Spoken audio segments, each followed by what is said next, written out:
This is a secret tunnel turnover that we're looking at. So we'll throw it to the thrower, and then we'll see how Mallard is able to build a little secret tunnel. So first of all, the mark, this person, number 13 on the mark, they come down. Eventually, they're going to get a flat force here, so they're kind of drawing a line like this, and they're giving the defense leverage along this path. And then this is the cutter that the turnover is eventually going to be thrown to. So you can see how we're defending it. This Mallard defender here is kind of giving leverage over here. So the offense gets double leverage inside this tunnel.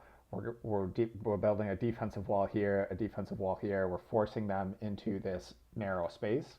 And that narrow space is where turnovers happen. So here you can see, this is another view. I'll just draw it one more time just to make sure we're all seeing the same thing. Here the mark giving leverage to this space. This reset defender is giving leverage to this space, forcing the offense to have double leverage in this little secret tunnel.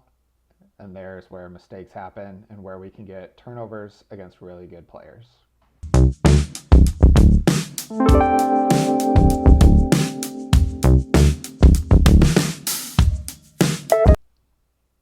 I want to focus on the throw that number 10 makes eventually, but let's start with just looking at this birdhouse switch. It's a nice birdhouse switch. They got the disc on the sideline. This is a flat force. This is flat side.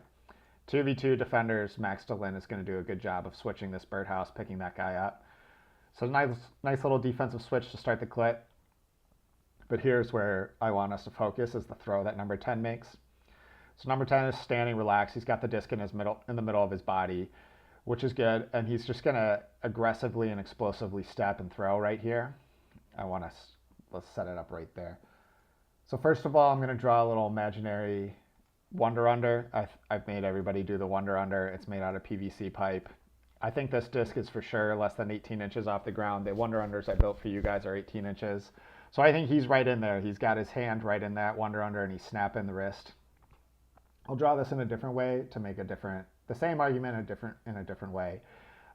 If I think about this person's, their hip bone, and then I project through their knee, that's the femur, right? So femur goes from hip bone to knee, and I just project it out. I just keep it going.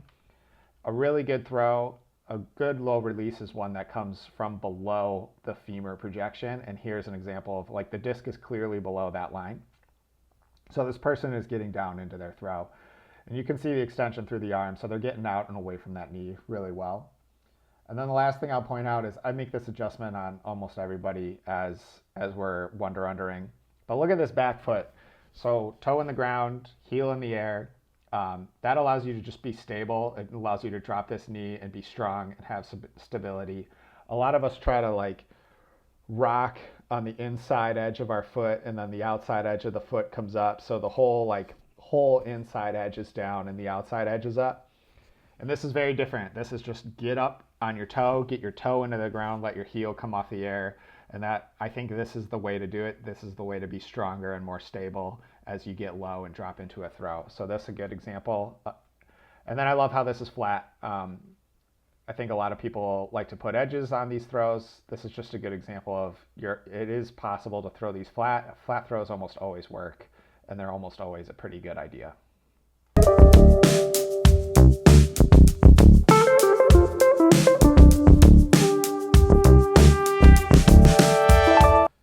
We're looking at another throw. It's going to be very similar. First of all, this is a slash cut. This is a nice throw to the slash cut out in front of the person. And then the thrower does a good job of trying to look for momentum to the break side. He doesn't get it from his teammates, but his slash was coming this way, so he's thinking, how can I continue? How can I get that flow, momentum flow? He's looking for something like over here, or maybe he had this dishy here he could have taken. But he's looking in that space, and he's thinking to himself, how do I get it there? And you can see how he tries to set up a little shimmy and stuff, but he just can't get this going. So he checks out of it, and he looks somewhere else. See how he resets. Now his eyes are somewhere else. And this is the throw that we're going to focus on as he hits this right in there. I'm going to find his release point. So there. So first of all, I'll draw a wonder under. I think he's for sure in the wonder under space. This to me, I think is probably 18 inches away from the ground or less. So I think he's there. And then I'll also just draw the femur bone to make the same argument that I made in the previous clip. This one's even more dramatic because he's really driving his hips low. So his hip is actually lower than his knee in this clip. So hip bone, knee, the femur projection, he's way underneath that. Look at the extension in this arm, right? Shoulder, elbow, wrist, lots of extension through the arm. When you have a straight elbow like that, that means this throw is like almost all wrist for sure. Almost all wrist. You can see how little his elbow is moving. This is just like such a wrist throw. And then the third and final piece that I want to look at, it's the same piece we looked at before, but look at this back foot, and I make this adjustment when people are doing wonder-unders all the time. This thrower has their toe in the ground, their heel in the air. That allows them to kind of drive their knee into the ground and be strong and be stable. A lot of us are trying to like rock onto the whole inside edge of our foot. We're keeping the whole inside edge of the foot down, and then the outside edge kind of comes up. This is very, very different. This is putting your toe in the ground. This is your heel in the air. And as I watch this person stand up, I see that they're balanced, and I see that they're able to they're kind of able to come up and move forward.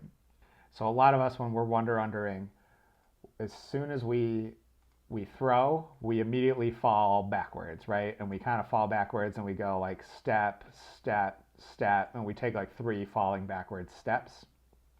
What I saw from this person is that he gets up and this foot is able to be strong and on the ground, and then the next step is over here. So he is moving forwards out of this throw. Oh, I wish that was an arrow. That's okay. So he's moving forwards out of this throw. As he comes up, boom, boom, forwards. And I think the reason he is able to move forwards is because he's strong and stable. And I think he's strong and stable because this left foot, toe in the ground, knee to the ground, that gives him the balance and the stability at the bottom of his throw to come up out of it and immediately start attacking his defender's back. See how his first steps right on your defender's back.